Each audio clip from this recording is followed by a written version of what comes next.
You're listening to the Go Lightly Martial Hour on freedomtalkradio.net.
freedomtalkradio.net. And we are back. Feels like we're just back, or rather I am. You've been here all morning. Well, it feels like it was yesterday it was you, doesn't it? Anyway, Joel and I have been to the markets. We left the house early this morning, and bottom line is we're late, but it's okay. It's all good. It's what's today? Sunday, the 19th. These markets are very good. A lot of organic people growing food. Organic food, growing people. Oh, that's it. Yeah. And at farmers markets, you know what they're like. They're all good. So I've got Yar stocked up for the week. I'm going to be away. This is my last time on this show. Yar will be with himself and perhaps Joel, but whatever they do when I'm away, I don't know. I'm not. It's usually sleep.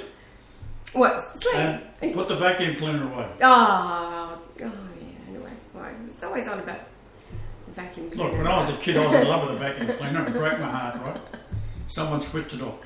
All right, let me get through the prelims. It's Sunday, the 19th of April, 2015. That's for the archives, and this is the home of the Christ, announced by Pope Benedict XVI on March the 12th, 2013, and then again through his apostolic letter called In Christum Credens that was released to the world March the 26th, 2013. There was to be a worldwide announcement through RAI TV. Benedict recorded the video announcing that the Christ is back. He has been identified by himself, Benedict. He is the image of the Shroud of Turin. He knows all about the Shroud of Turin. You're not going to get the truth from every other so-called scholar and expert out there. They are refusing to listen to what Yah has been telling them for years. However, it's all good for the good. And the Christ is rejected, of course, and it's not Jesus. Jesus didn't promise that he was coming back. He said, well, the Father and I will send the Comforter, or the Father will send the Comforter, or I will send the Comforter. It's the Father himself who is the that was only Comforter two parts of the Trinity. That's what the Catholics have got right. Yes. The third part is the genetic part, which is the person that is identified absolutely the as royal the Christ figure, the anointed one. Yes. That's what it's all about. The one with the many crowns means the most royal man. Right. So Jesus didn't have the many crowns. Right? He was the Son of God. That's proven absolutely with the shroud, and it's also with the centurion out of Oriovo in Spain. Yeah. It has the AB blood on it. We went through that all yesterday. The A. And my blood today is got the unusual chromosomes. This is where they shot themselves in the foot when they did examination of my blood. The 3, 4, 13 chromosome are unusual. Yes.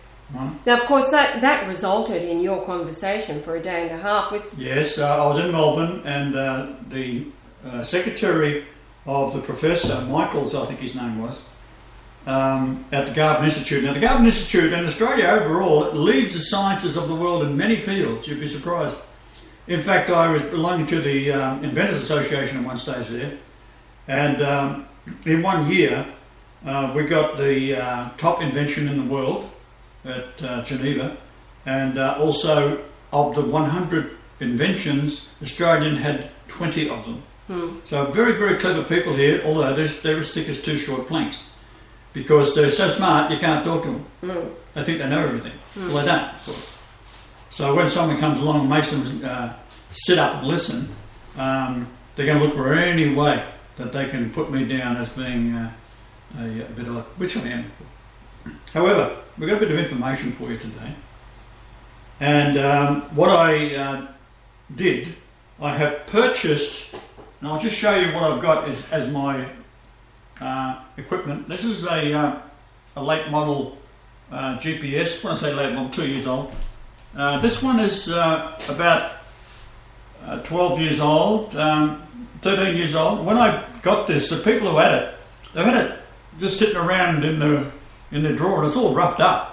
But they never used it. When I opened it up and switched it on, the last time they used it was 2002, so they must have got it as a present. And then they either died or didn't use it. And so it's 2002 is the actual GPS. Now that's a Magellan Meridian Platinum. The Platinum is the sort of the advanced model on the older model, but came out at the same time is this one here, which is brown, and this is simply around about the same era, but it's not as good. It's just a Meridian GPS, Magellan, right? So the Meridian series were very, very good for if you want to learn how a GPS works, because you've got to put a bit of work into it to get on top of it. Now, I want to show you a little video which I made this morning. So we'll duck down to the screen and show you what it's all about, and I'll run it. And what you have on the screen in this particular GPS, well, both GPSs, the two I've showed you, well, three of them actually. I shouldn't say the newer ones don't do it; they do it as well. And I have that to back up what I'm saying is true. So I've done that, and we've got the sunrise. This is set for Australia Tugum.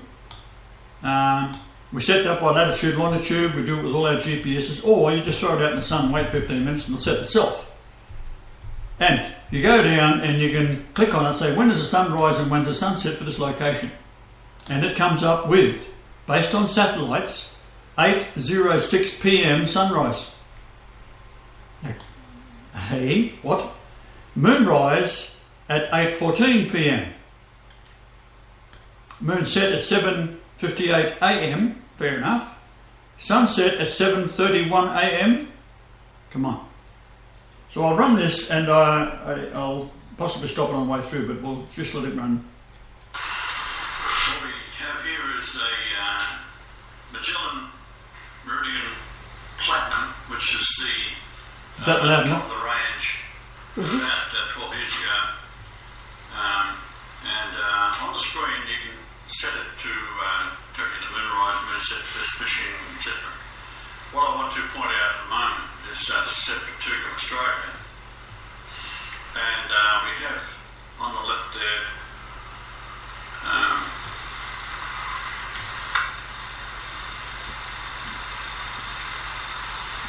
sunrise is saying 8:06 p.m. Now, call me old-fashioned. I don't think that's right. But how can a GPS give you wrong information? Satellites are correct, because they're always in the same position. The Americans have got 20, 30, 40 satellites up there that they're tracking for military purposes, etc. And over time they sold them, because they can't help themselves. They're Jewish, so they've got to make money. So they started selling GPSs for the general public. So they were accurate for years. Now, all of a sudden, because we've crossed over the Milky Way galaxy equatorial line, the satellites themselves are still orbiting the planet. They can't bring them down and put them back up again. So they just alter the information and deny anything that anyone like me to come along and say something's wrong. So we've got the sunrise showing at eastern of Australia at 8:06 p.m. We have the sunset at 7:31 a.m. We have the moonrise at 8:14 p.m. Okay, and then we have the moonset at 7:58 a.m. So far as the computer is concerned, we look at the sun. So the moon set is for Sunday at 17:58. The next day, the rise is set at 16. So this is for Monday. Today is Sunday. So looking at the set and the rise, we could do a calculation on that from one to the other. I'm not going to do that at this point in time. That's not what I'm trying to explain to you. I'll show you the way a GPS finds its satellites. So let me set it up. Scrolling through the screens. I'll put that back there. And I'll zoom in on it. And that is the live feed coming from satellites directly above where we are at the moment.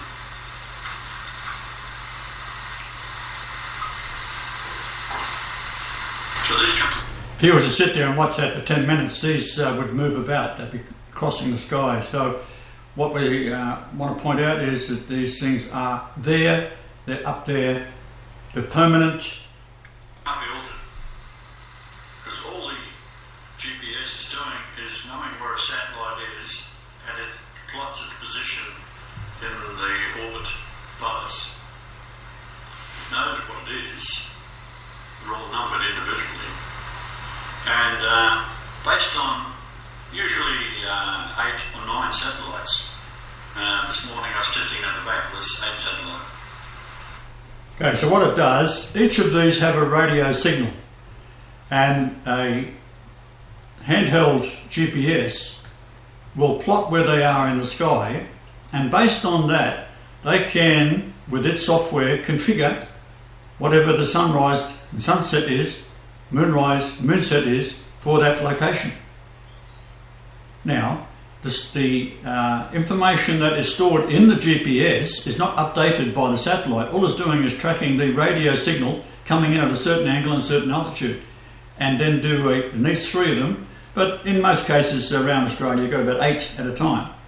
And when you let the satellites pick up, it takes about 5 minutes sometimes, and it'll give you exact, within a couple of metres of where you are precisely. Then, as we did in India, you can plot from one point to another. It gives you exact locations, and of course I've also got the Magellan software for 8 different countries. They are all identical when you put the latitudes and longitudes and measure from one point to the other. It's all exactly the same. I've done that for years. There's no problem.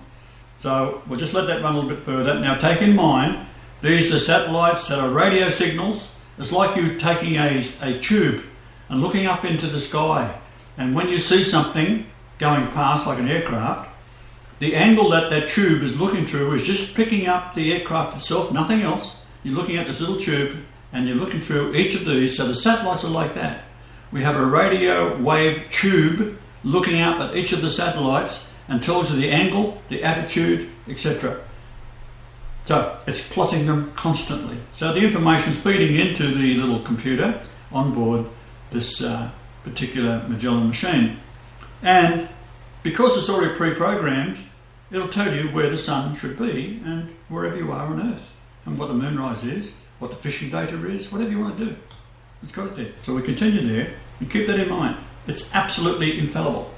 So they're in the accurate position. So that gives us the position of the satellites in relationship to the location we're sitting at. But the location we're sitting at is not the same as what it was when the satellites were launched. That is because the Earth has shifted on its axis, and also the rotational speed is slightly different.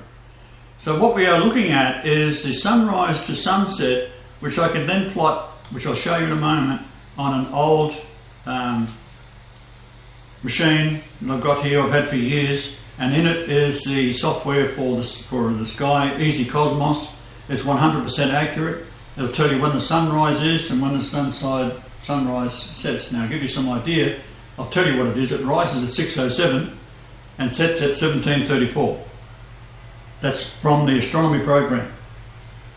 So, because the Earth's axis is tilted over, the moon itself has shifted dramatically. You see one shifting west, W. So, with the to it, and I'll reset it for. What I'm doing is opening the menu, finding the moon and sun positions. It's easier scrolling down the screen and into. Where we are in Tugum. So I'm going to go into the menu there and press this button. And down the bottom you'll see it says sun moon, so I'm going to scroll down to that and see if I keep it steady enough to do that. So if you're a fisherman, you want to know what the sun and moon is. It'll tell you. What it's telling you.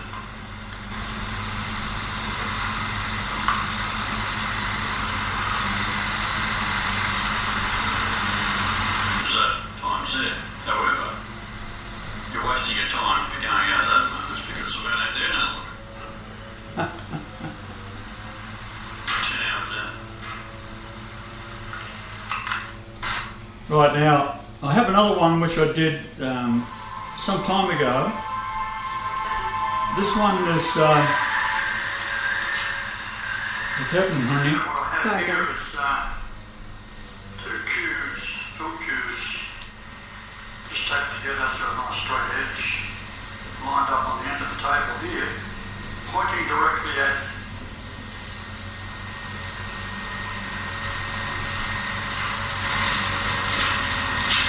the other end of the table to the bottom. And we're going to take this ball, place it there, we'll roll it, see what happens.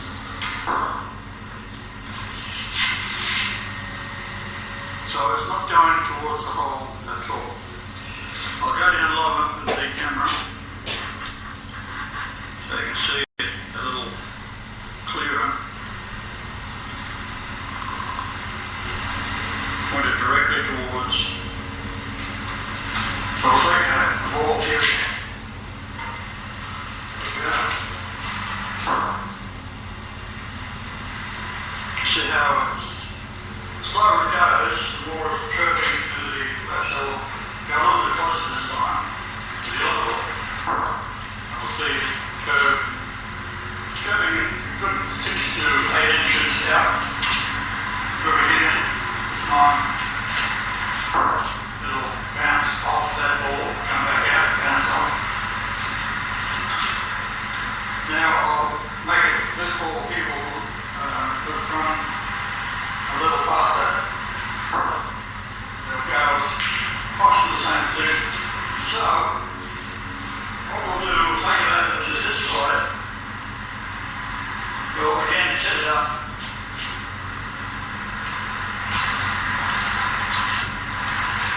So for what I'm telling the listeners.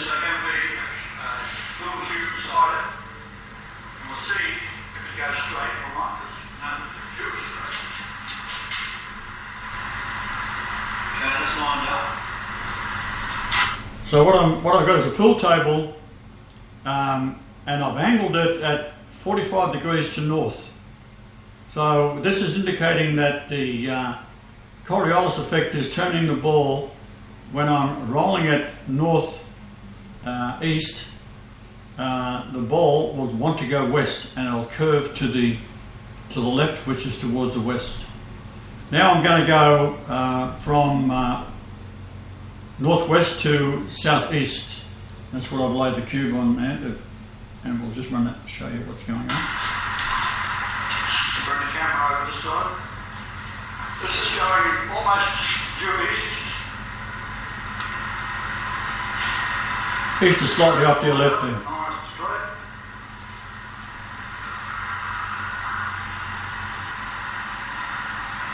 We've got a little cube beside it. It's along the edge of it, nice and straight. And we'll roll one ball down. Okay, so that is a bit of a twice here. Roll it back a bit, through again, like roll. So it's going reasonably straight. So So, that's because it's going almost due east. We'll take the same way ball and we'll roll it further along the stick so it goes faster.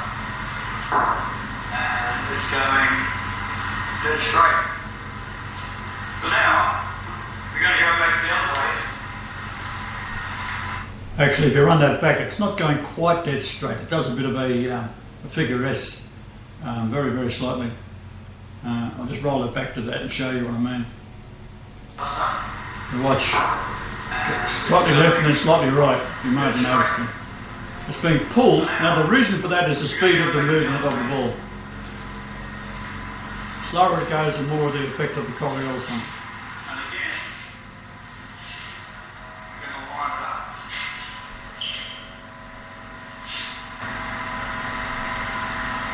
We're rolling back.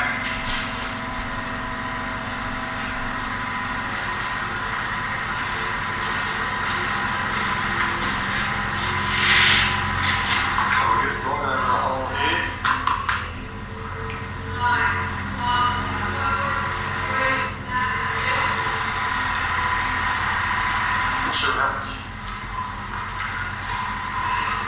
So this is rolling west.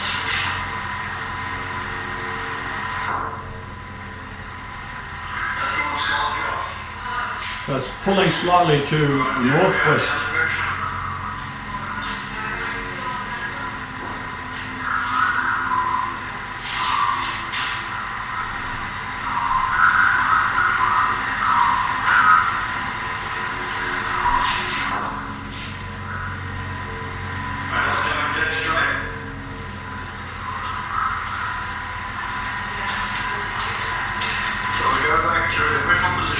Now you've seen the ball roll across the screen there. I'm going to roll the ball back the other way.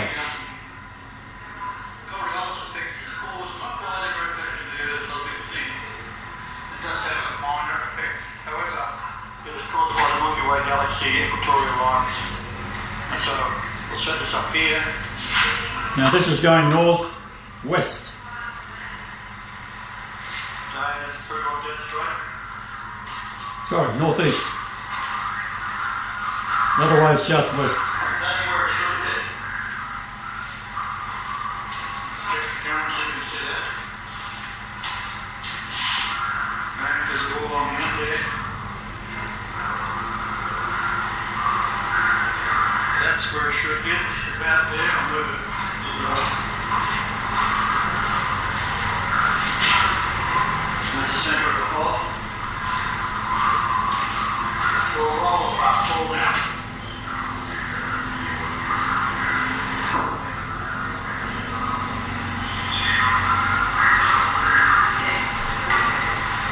So that shows you that the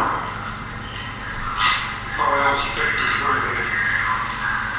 So now, zoom out. And what I've done... That's northeast. Moved the table around from floor tiles run north-south. So you can see I've put the table on a 45-degree angle.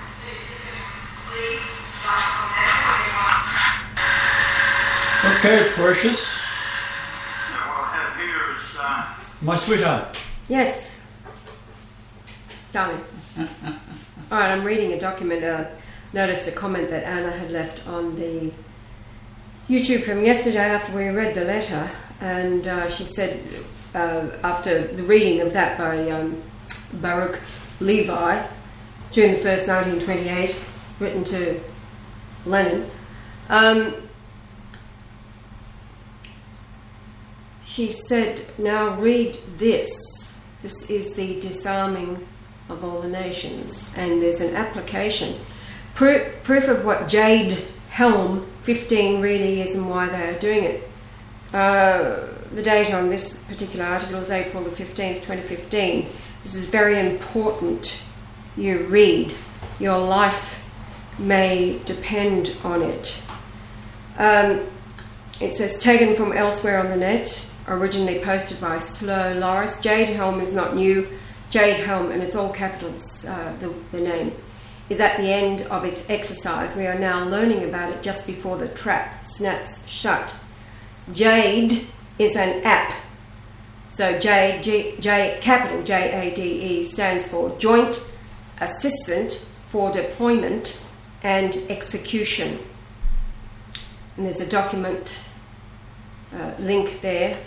But from the document on this site, quote, JADE, Joint Assistant for Deployment and Execution, is a knowledge-based mixed initiative system that supports force, deployment planning and management. JADE uses case-based and generative planning methods to support the development of large-scale, complex deployment plans in minimal time. JADE incorporates the technology of 3 tools, and I really don't understand any of this anyway, it's all foreign language to me, but anyway, people out there probably already do. Prodigy Analogy, brackets, a combined case-based and generative planner developed by Carnegie Mellon University. Format, which is force management and analysis tool that supports case-based force deployment planning development by BBN. As I'm thinking about this, I'm thinking about the fires that have been burning on the Bahamas. Absolutely. The Bahamas is not the United States, by the way. No. It's a separate nation. Yes, but fires have been burning there now for weeks. Yeah. People are leaving. All the farmlands. Yeah. All the farmlands. No work. No. Anyway, this goes on. I'll leave the link. Bottom line is it's this application and program. The helm is the homeland. So you've got the deployment and execution. The helm means homeland eradication of local militants. Jade Helm has been ongoing for a while.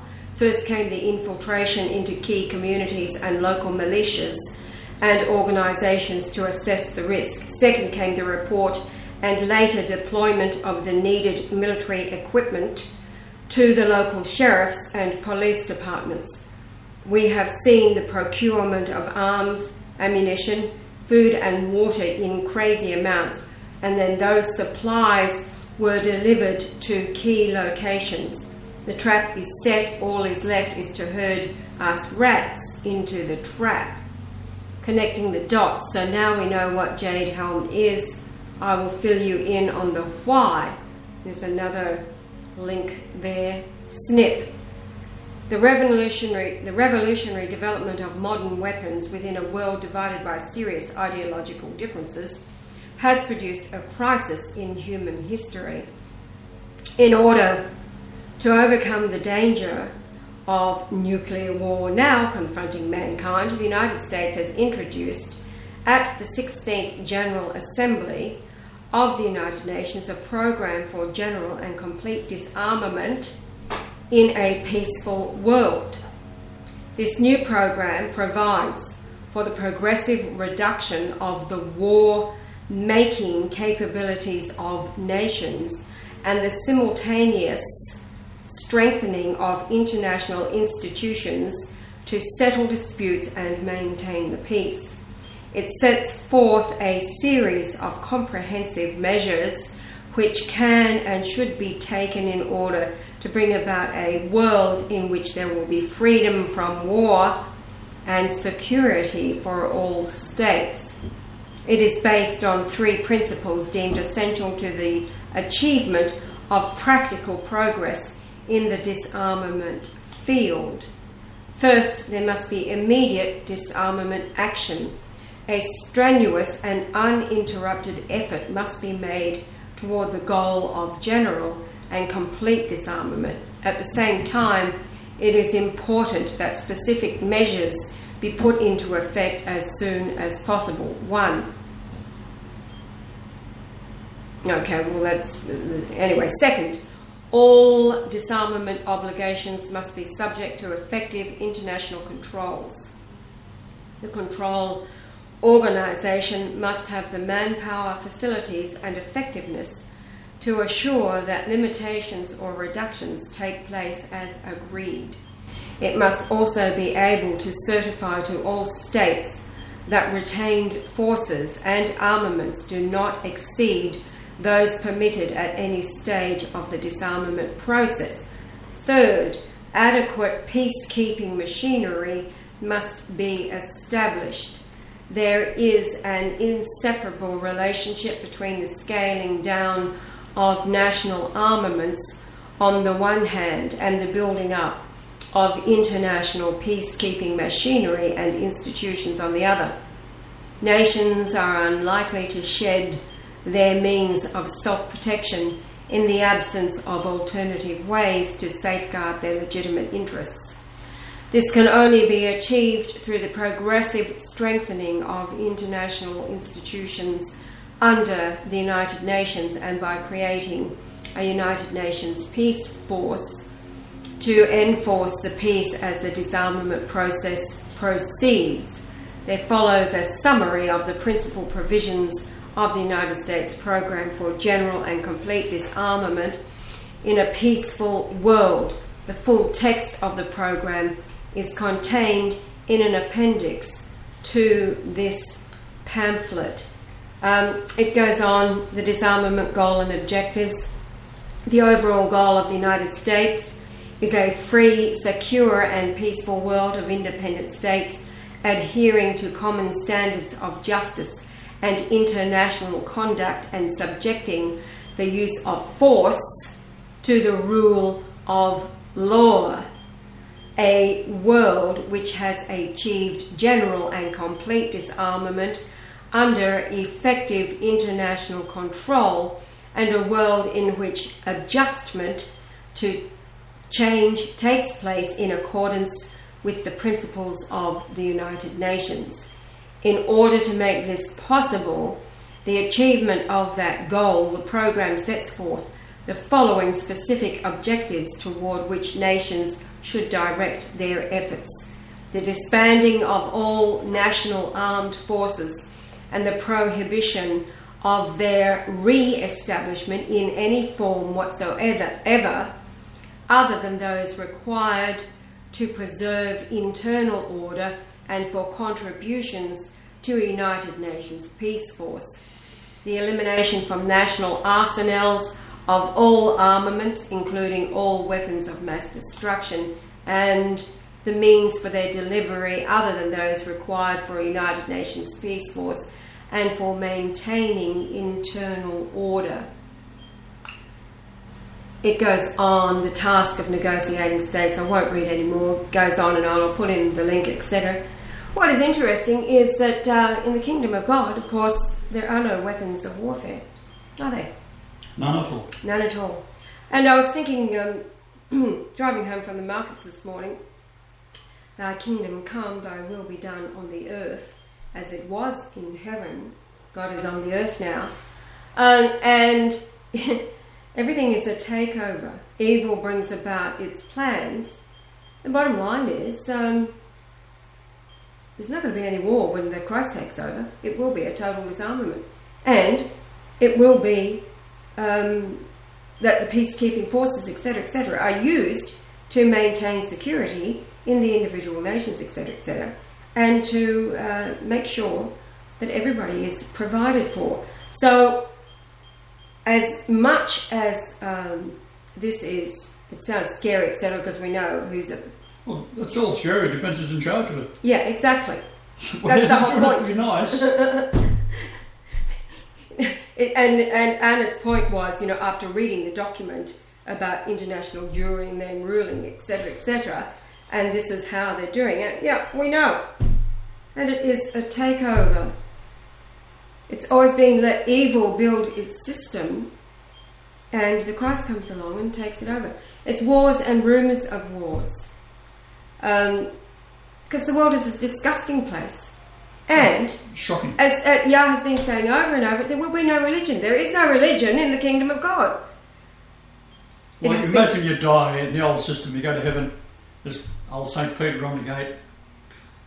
What religion are you? I'm a Jehovah's Witness. Oh, go down there, see the strange looking angel, make a left turn, and there's a block of units going there, and in the centre of that there is a pit that you go down in the centre of it, and you'll hear all Jehovah's Witness music. Then a Catholic comes up. Yeah, I'm a Catholic. Oh yeah, all right. Here you go. In you go. No problem. Protestant comes in. Yeah, go down there, strange looking angel, take a left turn, follow the trail down where it says Jehovah's Witnesses, and go in there with them with all the other Protestants. And then you go. Okay, we'll have a furnace running shortly, don't worry. Right. A Jew comes up. Peter looks at him, what are you? I'm a Jew. Fuck off. Yeah, I've been saying over and over and over. It's all mixed. There's no religion in the kingdom. Jesus was the door to the Father who is on the earth today. Everybody is back on the earth for the judgment. All souls have had their chances, all evil. So evil is running its course, it's doing its thing, and it's really doing the job for the Christ who's on the earth. And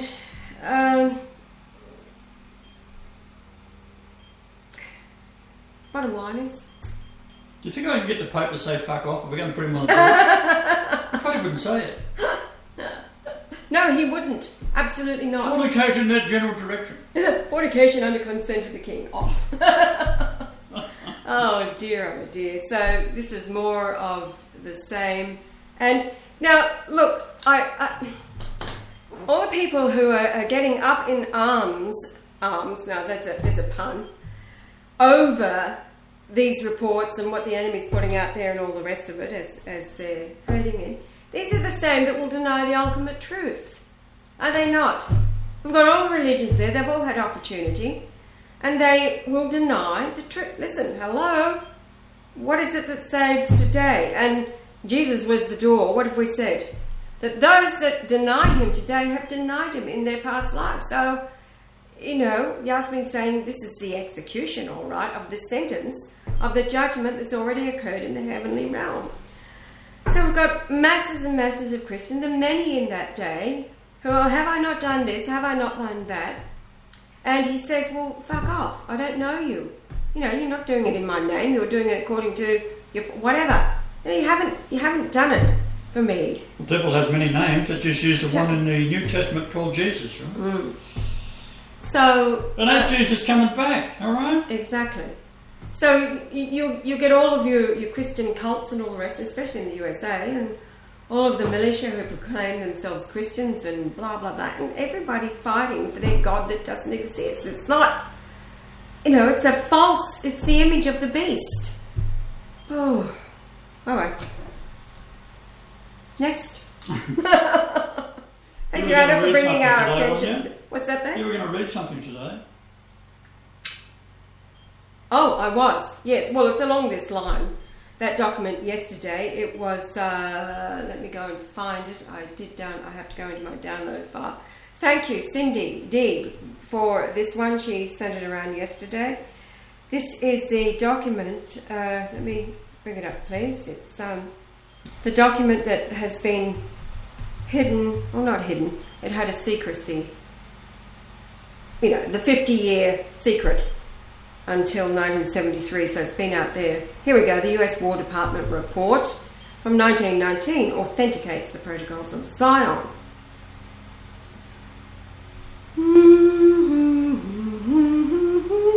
So, Han, what's your advice to those that caught in these situations where they find themselves rounding up? And if it comes to, you have to deny me.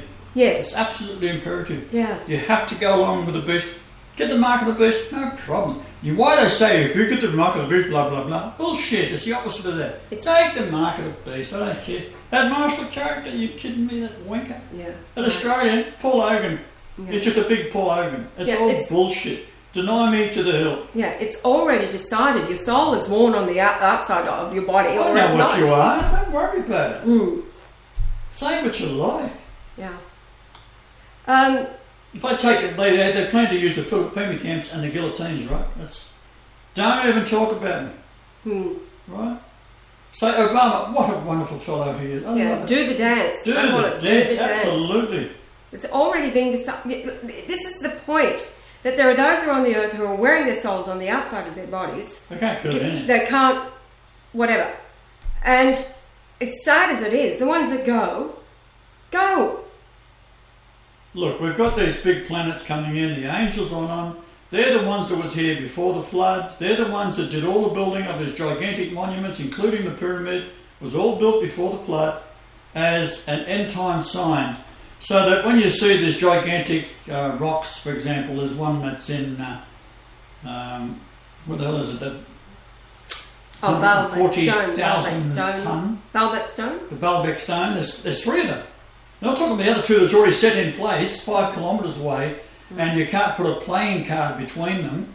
These things are so huge, they're 3 times as high as a man, and 40 or 50 arm spans wide. So go and measure your arm span, say a little under 2 metres, and that's how long these things are, right? Right. About 30, 40 arm spans long. 3 or 4 arm spans high and thick. And they've been taken from a quarry, moved and placed in positions. And the Romans come along later on and say, what's this? They then build a temple on top of it. You can't move those stones. That's just one of them. John Gray wrote a book, and you can find it on the internet. You can buy it. It's worth buying. $35, $40. It's worth having it. Dead Men's Secrets. Dead Men's Secrets. All right, let's move along because this document. This is what we're okay. All right, so this is how this document begins. Note: this entire document is reproduced verbatim and presented with all due respect to Polish people who take the time and the risk to make this document available when so many try to hide such valuable information to this day. Even though it was technically declassified in 1973, this is part 1 of serial parts as transcribed by Papurek. And then there's the link. Page 1 of the document begins. The power and aims of international Jewry. The recent emphasis in American public opinion placed on the part the Jews have been taking in world events has seemed to warrant the department in undertaking a preliminary study of the particular matters in controversy, and also the larger question of the scope of Jewish influence in world affairs today. Among the more important points around which controversy has waged are: 1. The authenticity of the so-called Jewish protocols which purport to set forth a Jewish plan centuries old of world domination. 2. The question of how far Jewry as such is connected with Bolshevism, not only in the Soviet government of Russia and Hungary, but in all the other countries of the world, in particular Germany and the United States. 3. The various phases of the Polish question. A. Whether the Jewish anti-Polish propaganda in the United States has been based on actual widespread Jewish pogroms in Poland, or B. Whether, on the contrary, the stories of pogroms have been greatly exaggerated as a part of a deliberate Zionist propaganda to get for the Jews in Poland minority rights, which both factions of American Poles publicly denounce as amounting to the creation of a state within a state. C. How serious is the nationwide secret boycott against all Jews and Jewish goods, recently started by the American Poles and other Slavic sympathizers? Page 2 of the document begins: it is self-evident that in controversies such as these, the Jews are strongly on the defensive on one side, while the Slavic people are bitter in their denunciation upon the other. The important thing for us, however, is the fact that Americans in the main do not sense the situation nor appreciate its dangerous possibilities. Unfortunately, there is too much truth in the charge made by the Slavs that the reasons for this is that the American press is so largely owned and controlled by the Jews.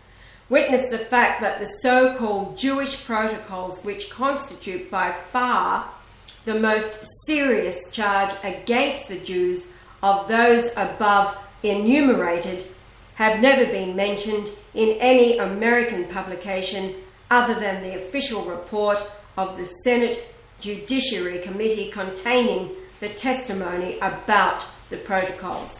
Number 1, the Jewish protocols, the so-called Jewish protocols, purport to be the official pronouncement of the program of Jewish world domination drawn up by Theodor Herzl, the founder of the modern Zionist movement, and presented by him in 1897 to the inner circle of the First Zionist Congress at Basel, Switzerland. A summary of them was first published in Russia about 1905 by Serge Nihilus, who claims to have had a copy stolen from the Zionist files in France.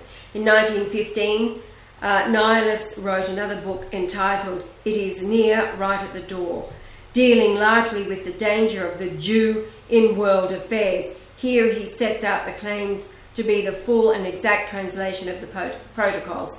This book was published early in 1917 at a Russian monastery near Moscow, but shortly after the first Russian Revolution of 1917, it was ordered suppressed, and so even in that country it was exceedingly difficult to obtain.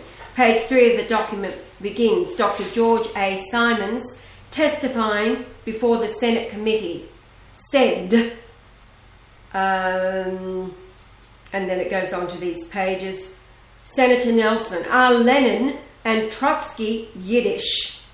Mr. Simons, Lenin is from a very fine old Russian family, so we are told, and is intellectually a very able man. A fanatic, he was called the brains of this movement. Trotsky is a Jew. His real name is Leon Bronstein. Senator King, why are they so bitter toward religion, especially the Christian religion? Mr. Simons, there is a gentleman here in America who last night called on me, Dr. Harris A. Houghton, I think is his full name. I knew him out in Bayside when I was the pastor of that church. He called on me last night. He is a captain in the United States Army. I had not seen him for 6 years. He asked me whether I knew anything about the anti-Christian element in the Bolshevik regime. I said, indeed I do. I do know all about it, he said. Did you ever come across the so-called Jewish protocols? I said, yes, I have had them. I have a memorandum, he said, and last winter, after much trouble, I came into possession of a book which was called Redusty Antichrist. Now, Dr. Houghton, in the meantime, had investigated this. He had come into possession of this book, which is quite rare now, because it was said that when the edition came out, it was immediately bought up by the Jews in Petrograd and Moscow. That book reflects a real organization. That book is of some consequence. But the average person in official life here in Washington and elsewhere is afraid to handle it. Houghton says that even in his intelligence bureau, they were afraid of it.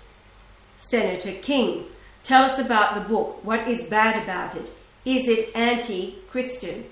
Mr. Simons, it is anti-Christian, and it shows what this secret Jewish society have been doing in order to make a conquest of the world and to make the Christian forces as ineffective as possible. And finally, to have the whole world, if you please, in their grip. And now in that book, ever so many things are said with regard to their program and their methods, which dovetail into the Bolshevik regime. It just looks as if that connected in some way. Now, I have no animus against the Jews, but I have a great compassion for truth. If there is anything in it, I think we ought to know.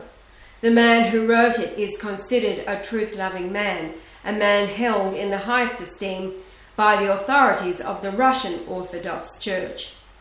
Senator Nelson, in this book that you refer to, is there anything that goes to show that this Bolshevik government of Russia are supporting directly or indirectly this book of protocols?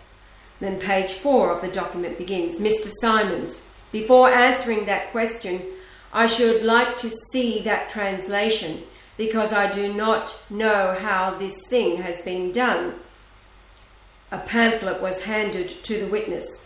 Senator Nelson, you have seen the original book? Mr. Simons, yes. Some very finely educated Russian generals of note have told me that they considered this as an authentic thing, and they say the marvellous part of it is that nearly all of that is being executed under the Bolsheviki. It is true by his extravagant statements since giving his testimony, Dr. Simons has been somewhat discredited.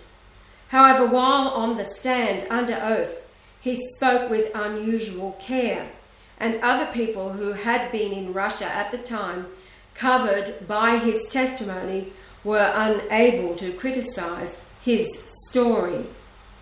Those of his statements reprinted in the press brought about the first public condemnation of Bolshevism by such Jewish leaders in America as Louis Marshall.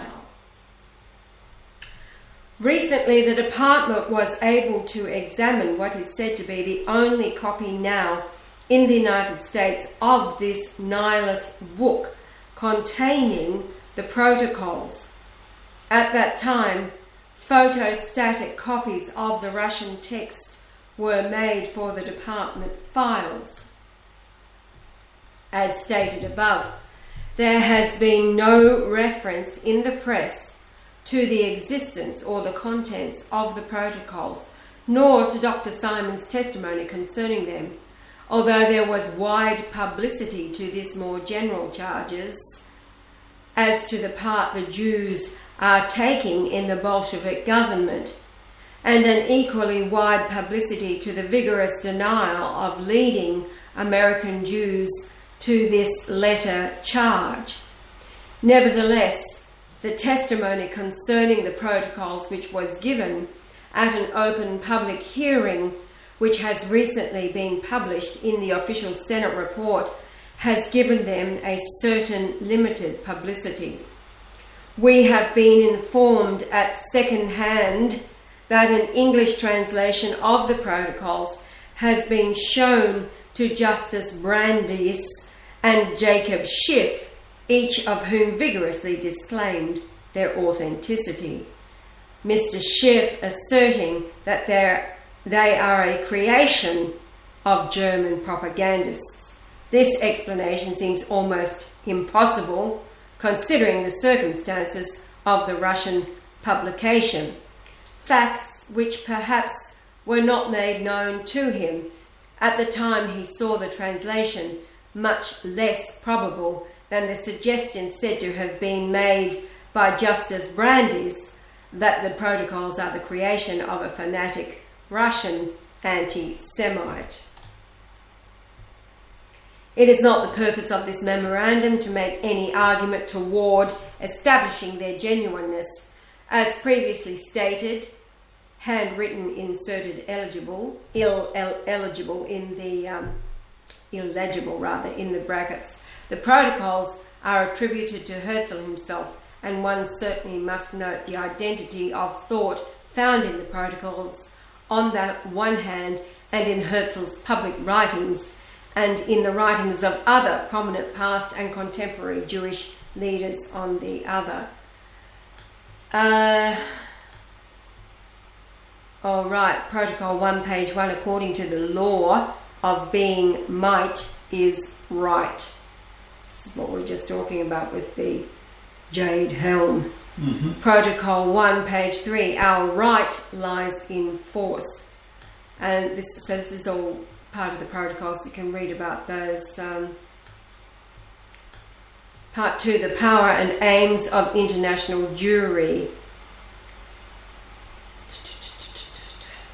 The Jews are a nation held together by their common enemies. 2, with the Jews' nationality and religion are inseparable and co-extensive. It's race. It's not even nationality. It's race.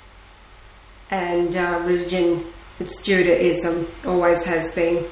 These are the maggots of old, the sons of Cain. All groups of Jews from the extreme radicals, and in brackets pool Zionists to the most conservative, are united in this national religious movement. That's what they want to have you believe. It's all about race. And once a Jew, always a Jew. This is true. Once a maggot, always a maggot.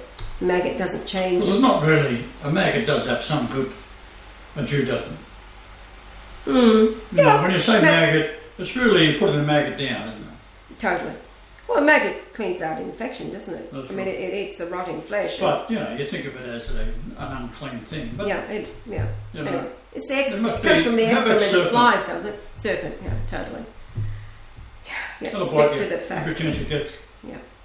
Death adder. The teachings of the Talmud still exercises a profound influence on Jewish life. It's all Talmud, no matter what BS. So we've got Netanyahu now bringing laws that say that the laws of Israel will be all the Talmud. Talmud, yeah. He's already stood up and proclaimed that would be the mark of the beast. The Talmud is the mark of the beast. Every time you open your Bible, you've Hey. got the Bible in your left hand or right hand. All right, now It's the mark of the beast. let's get real here. All right, we know that Ron Wyatt and his discovery of the Ark of the Covenant was him. Nobody else. It was him. He and his family. And that the angels surrounding the Ark of the Covenant told him to seal it up once more until they call it the mark of the, or the law of the beast is common, has been made common. Well, this is Talmudic law. It's happening now. Bring it Now, on. as much as, Yah just says bring it on because all things are coming down to an almighty. It is. It's like the showdown in OK Corral, isn't it? Yeah. Now, no Jew, no Israeli, these Jews who are not, no one can approach the Ark of the Covenant. I'm an expert pistol shot, by the way. Yeah. Now, Because I'm not real quick on the draw. I keep on shooting myself in the foot. The idea is to pull the gun out, then shoot it, right? you've been watching too many westerns, haven't we, babe? Huh? Watching too many westerns. All right, now the angel.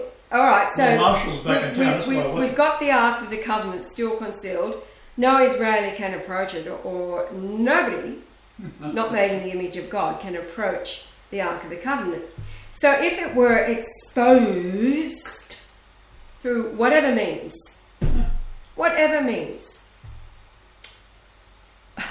watch out.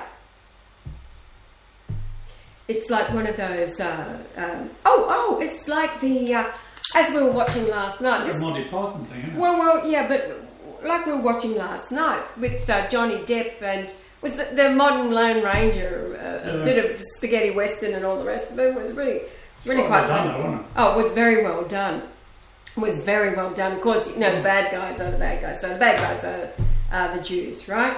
And it was all about the silver, the wealth. Money is the root of all evil. So the dude's, he's contemplating. Tonto's going. What it was, who controlled the train lines across America and controlled America? Yes, exactly. It controls the transportation. It's all transportation, Yeah. movement of goods. Right? Anyway, the bottom line is, I'm thinking about the Ark of the Covenant. Oh, they'd set up the bridge that was all, they'd wired the bridge. And the last scene is the bad guy going down with all of his silver because this fabulous bridge that was constructed had been set off by Tonto and the Lone Ranger. And Even if it was a model bridge, the way they built it was spectacular, wasn't it? Spectacular. Timber. It's CGI, I suppose. And but they it blow was the bloody thing spectacular. out, And the down train goes off the top. And right? so down goes Beelzebub with his riches, and was rather. So I personally am expecting some kind of a final rat scene regarding. It's all in the human psyche. All these things are out there. People make these movies up, and they have these good guy comes in and saves the day at the end of all evil. Yes. Well, it's in the Christian psyche. That's going to happen. Yeah. And the Ark of the Not Covenant. happening in Pakistan. Oh, God. Anyway, the Ark of the Covenant. All right. So when we retrieve the Ark, it's going to be used as what, a footstool? No, it's just you've got paradise and you've got the Ark. You've got to walk past it to get in. Yes, totally. And to the right is a spinning blades and a wood chipper. Right. Okay. And a furnace. That's to the right, is it? Well, they To think the right they're or going left? to the right. Yeah, oh, whatever. That's Well, whatever. make it left then, I don't care. Well, there's a separation of the sheep and the goats, and who the goats and who the sheep, and all the rest of it. Sheep milk is far better for everybody other than goat's milk. Goats eat a lot of rubbish, sheep eat grass. Just their little health tip. Look, we got to go. It's that time. All right, Really? enough for today. It's 1:08. We've been on for an hour. We got through it, and you You can guys. talk some more, darling, if you want. No, I have nothing else to say. It's That's just- impossible. No, I'm going with this. Look, you were vaccinated as a child. You might try me with a gramophone needle. I'm gone. I'm out of here. And I won't be back. You won't hear my voice for another 8 days at least. Perhaps even 9 days. All right. Say goodbye. Hasta la vista. Hasta la people. vista, people. Thank you for joining Zip us. hail. Thank you for listening. And later, Gators. Bye.